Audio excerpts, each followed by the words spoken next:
McDonnell! Mr. Speaker, can I welcome the Chancellor to his new job, although after that I'm beginning to miss the old one. I believe that the Chancellor may be the first person to hold that role whose father, like my own, was a bus driver. So, Mr. Speaker, I'd like to welcome him to his new job. I also hope what they say is true, that you wait ages for one son of a bus driver to become Chancellor of the Exchequer, only to be followed soon after by another. Mr. Speaker, I'm afraid that's probably the end of what the Chancellor and I have in common. Let me thank the Chancellor for abiding by the convention of providing me with a copy of his statement. It was a compendium of meaningless platitudes.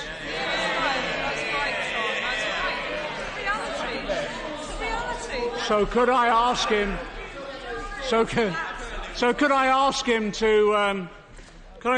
to take a message back to the person who obviously drafted the statement? So if he could tell Mr. Cummings, the man who cancels the Chancellor's own speeches, sacks his staff without telling him, and then has them and act like a Prime Minister. Mr. Speaker, I believe the honourable member for Uxbridge is shouting at me. Last time he was shouting at someone, they had to call the police.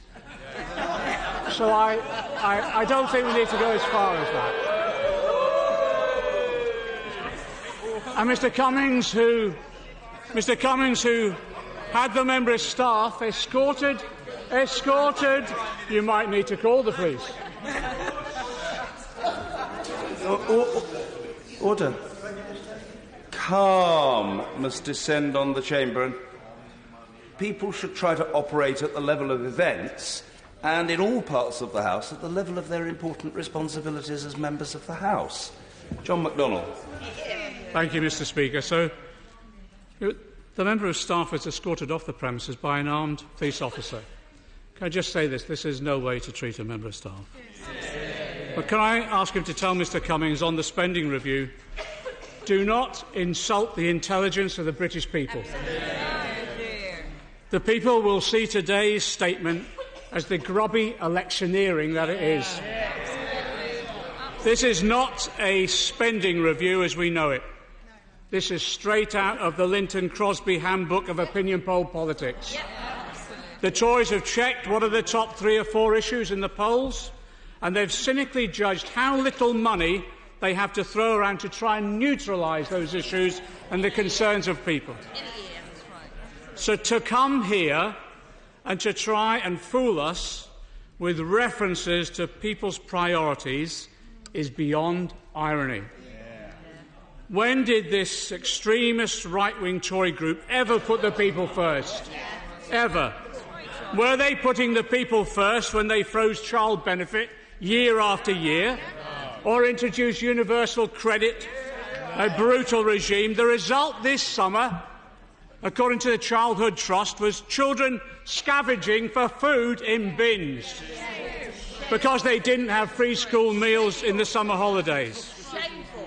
Were they putting people first when they cut council budgets and prevented 1 million elderly and disabled people getting the social care they needed? Were they putting people first when they cut social services budgets so much that we now have record numbers of children coming into care and 155 women a day turned away from refuges? We're expected to believe that these Tories, who for years have voted for harsh, brutal austerity, have had some form of Damascene conversion. I tell you, they treat our people with contempt. Announcements have been dripped out over the last week or so, all designed to give the impression of a spending spree. Announcements dictated by Number 10, meekly accepted by a Chancellor too weak to conduct a full multi-year spending review as he should, That's the reality. even before the government's majority disappeared yesterday.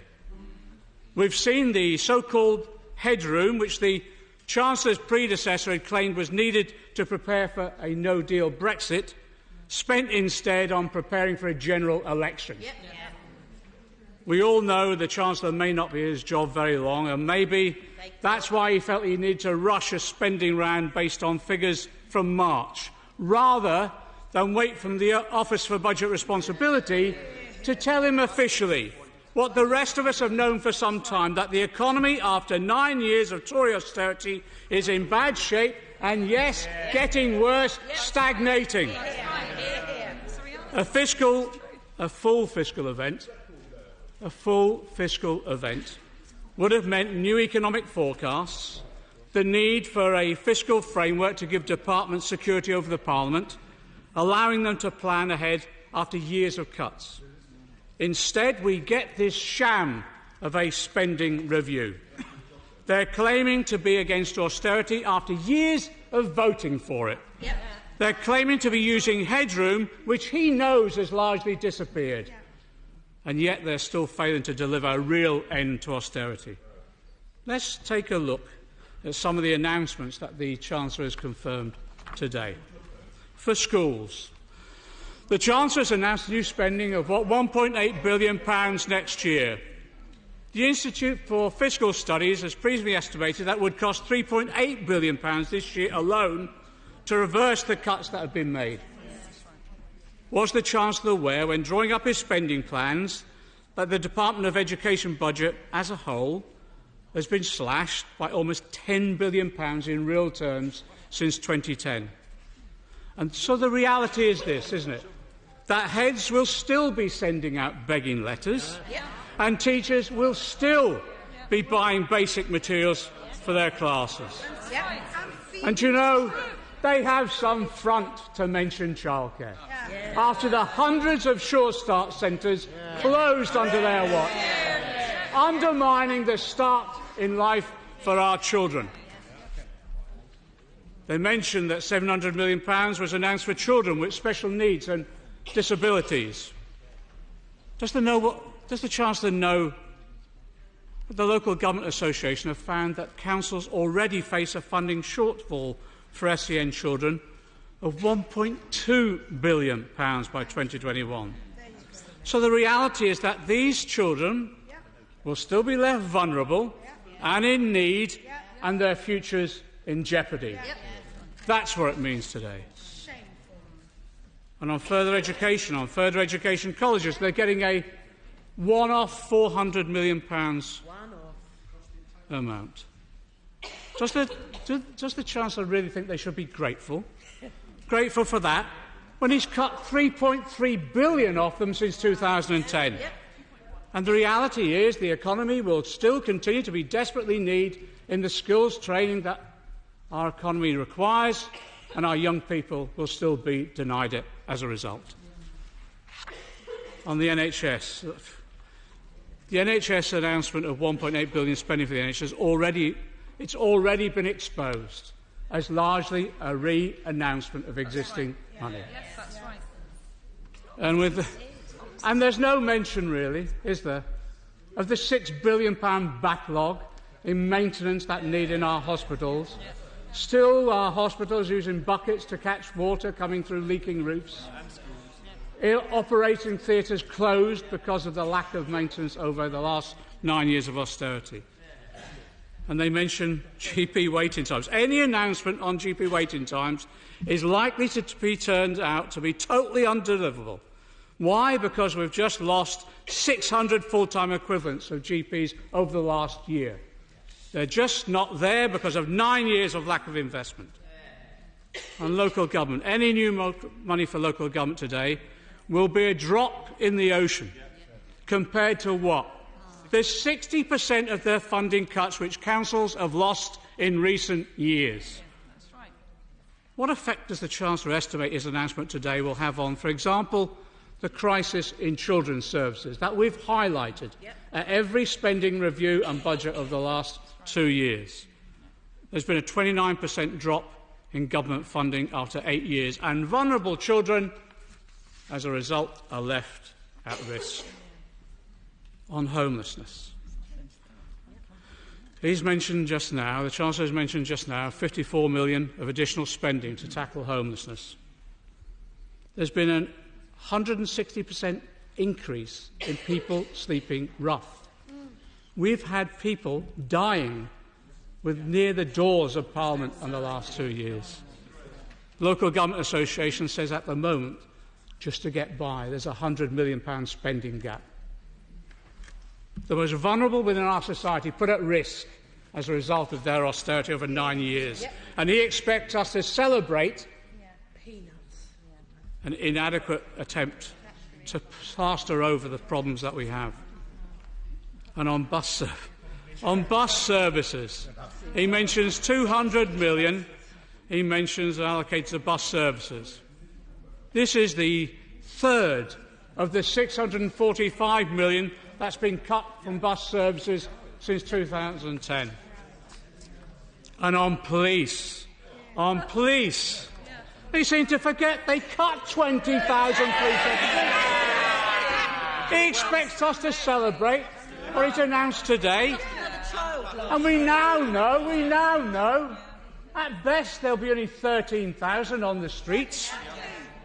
And just can he tell us actually how many will be frontline? But I tell him, yes, we will support him in terms of the investment to protect religious establishments and communities, and we will support him in terms of tackling the problems that young children, protecting children from online abuse. Of course we will. But, you know, the real protections come from those safer neighbourhood teams that we constructed under Labour, that we had in every one of our wards, with a sergeant, police officers and police support officers, all of whom have been wiped out as a result of terminated authority. And on prisons,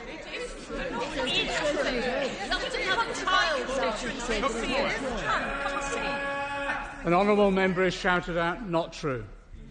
Well, he needs to go out into that community and talk about the increase in violent crime that there is within our community as a result of what's happened. On prisons, he's spoken of money to create another 10,000 prison places.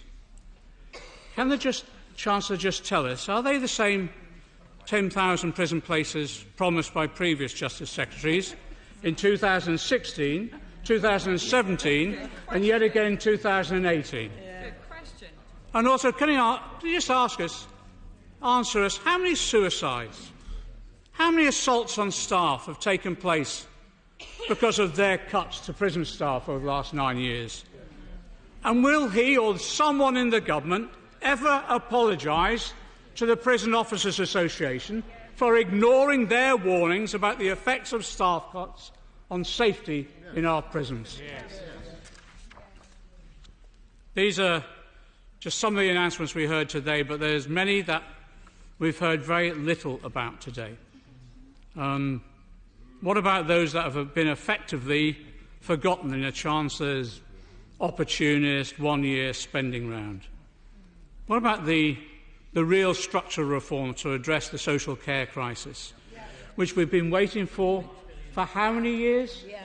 3, 4? All we have now is a sticking plaster of £1 billion, which will leave this sector in the same sorry state as now. What does that mean in real terms? It means 1.4 million not getting the care they need. 87 people dying a day before they get the social care to support them. I understand that the Chancellor's mates, the bankers, were pushing the other day for more tax cuts and less regulation. I suppose they think they've got a soft touch in number 10 and number 11. And I hope he sent them packing. Yes. But you know, when you compare how much has been cut from basic social services that we need and vulnerable people need for support, and then you compare that to, well, what is calculated at, well, by the end of the next couple of years, £110 billion giving out in tax cuts to corporations. Exactly, yeah. You can see why people don't believe this government has any concept of social justice or equality. Absolutely. Does the Chancellor have any words either for the thousands suffering. The honourable member for Uxbridge said pathetic. I'll tell you what develops real pathos. That's for many of us in our constituency surgeries are having to deal with people who are dependent on universal credit. And yet the Chancellor didn't have any words for the thousands who are suffering from the brutal rollout of universal credit, the people we represent, who now are queuing up at food banks as a result of the cuts. Traditionally, the spending review concentrates on department expenditure limits rather than social security. I appreciate that. But there's no reason why the Chancellor couldn't have signalled the government's intent, at least to end the misery and hardship that their policy is causing and to end the rollout of universal credit as it now is. I have to say, look, most shockingly of all, the Chancellor has given no sign, really, that he understands the scale of the climate emergency facing us and the urgency which a significant government response is needed. He mentions climate but allocates what is effectively minuscule amounts of funding to address what is an existential threat to our society. I hope that members will remember those who got no comfort from today's announcements in the next few weeks. If the government pushes ahead with their plans for tax cuts that mainly benefit the wealthy, that is widely rumoured. I hope members will remember all those individuals and all those services which were deemed too unimportant by the Chancellor to address today. Because, yes, I tell him, whenever that election comes, in any election campaign, you can be sure that the Labour Party will be reminding those people and the voters what 9 years of austerity have done to them. And today's failure to act. The opportunity today was to really end austerity, to start reversing austerity. Yes, to give people some hope. What a missed opportunity. And it will be, just as we remember, can you remember when, Mr. Speaker, we were told there was no alternative? There was no money? We all know the lines. We've heard them enough times. They weren't true then, and they aren't true now. The majority of economists have always agreed that there was another approach the government could have taken rather than austerity. And we always argued, and we were right, that austerity was a political choice, not an economic necessity. As recently as March, the party opposite ploughed on saying there was no alternative. To look at them now suddenly proclaiming an end to austerity after 125,000 excess deaths as a result, after 100 billion taken out of the economy, after the worst decade for wage growth since the 19th century, just because there may be an election round the corner. And after all that, to deliver what is a pathetic sum to spending departments who are on their knees at the moment, it's just adding insult to injury. A government not just callous and uncaring, but hypocritical as well. This isn't a government, it's a racket. They're pretending to end austerity when they do nothing of the sort. They're pretending to plan ahead whilst they plot a no-deal Brexit that would devastate parts of our economy. A Chancellor and a Prime Minister, as my right honourable friend said yesterday, no mandate, no morals and no majority. They're trying to distract us from crumbling public services and stagnating wages. And they've created, after a decade in charge, it's almost they forget. They've been in government for 9 years. They seek to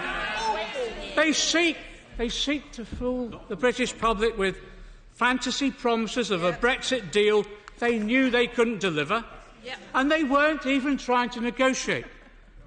A short-lived government that will go down in history for its unique combination of right-wing extremism and bumbling incompetence.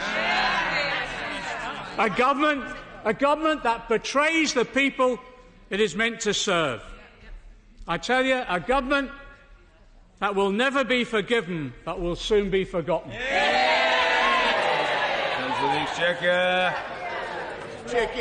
Mr. Speaker, at least he didn't try to throw a little red book at me this time. So, let's see. The Shadow Chancellor says he attacks the decisions that were made over the last decade to restore the nation's finances. He attacks the free enterprise system, the same free enterprise system that has delivered the prosperity that our nation enjoys. He refuses to recognise understands that a strong economy is absolutely necessary to pay for public services. Now, why